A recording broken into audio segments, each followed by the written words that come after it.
Hello. So I've kind of, in a way, to kind of fill my time with things that I find remotely fulfilling.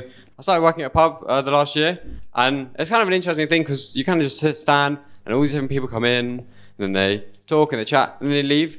But then I kind of, when you're watching all these people, every now and then, maybe like 1 in 58 people or so, they have kind of bad posture, and you know when you see a person and they're sort of like bent a little bit, you kind of immediately like augment yourself to like fix your own posture and like make up for all the times that you've ever been like kind of like this. But like physiologically, doing this for like 5 seconds doesn't make up for like 2 years of being slouched.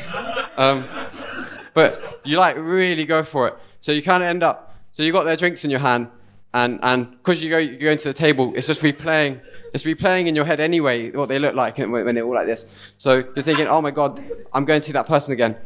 Oh, I need to fix my posture.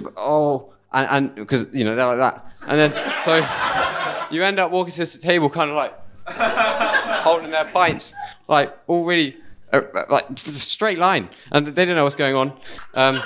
You put the pints anyway. And other than that, you know how the rest of that goes. You put the pints, they give you the money. And you go back. Anyway, but that's what happens. It's quite a standard procedure. I've done it so many times now, honestly, you wouldn't believe it. Yeah, and some of my colleagues, they do this thing, because we obviously get thirsty as well, when it's hot and everything. And people get hot. And they all put their little glasses, and there's so many of us, there's like 10 of us, and you know, oh, who drinks this? We all have lemonade, water, you know, they're all transparent, all the glasses are transparent, there's nothing to look at, but there are drinks kind of thing, because everything's transparent. And so they put their names, and the thing is, I don't put my name, because they obviously just forget where they put their drink, but they remember their name. But the issue that I have is I know exactly where I put my drink, but I forget my name. So it's just not worth me putting my name on the glass. Yeah, and over the last extra additional time that we've had this last year, I saw my grandparents quite a bit, and there's just this amazing phenomenon that I've realised in I don't know if it's like the space-time stops working once it's like an old person's home, like an old person who owns a home, not like a sort of like community, old people, let's walk slowly all day kind of thing. They're in the house, but time, like I say to my granny, oh granny, your tea's ready. And she'll be over here and she's doing something like this. And I'm standing over here and I'm thinking, where did those words go? I put the words out there, they're just gone. But they must have arrived by now. Like, is there like an invisible sort of pain between me and Granny? No. And then she comes back and she goes, oh, thanks, I'm coming. And I was like, what? I think like she kind of lives in like GMT -3 seconds, I realised. She's just in like a different time zone, and everything happens a little later for her, which is fine. That's cool.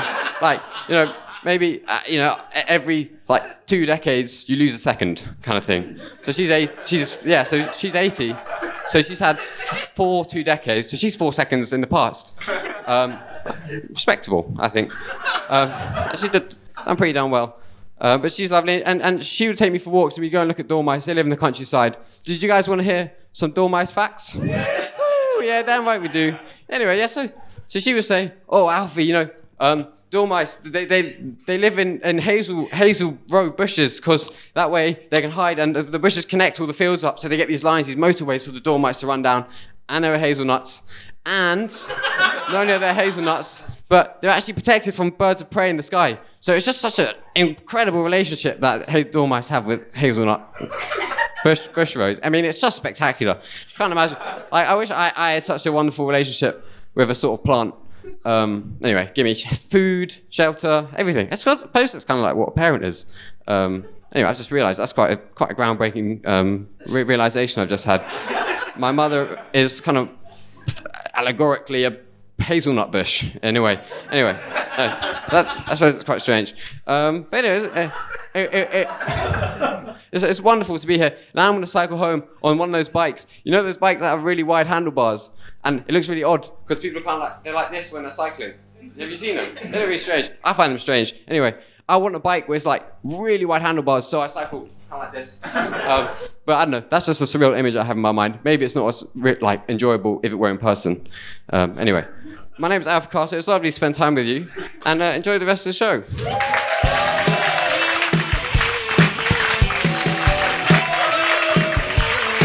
I'm hearing some patters. It was only some patters. It was only patters.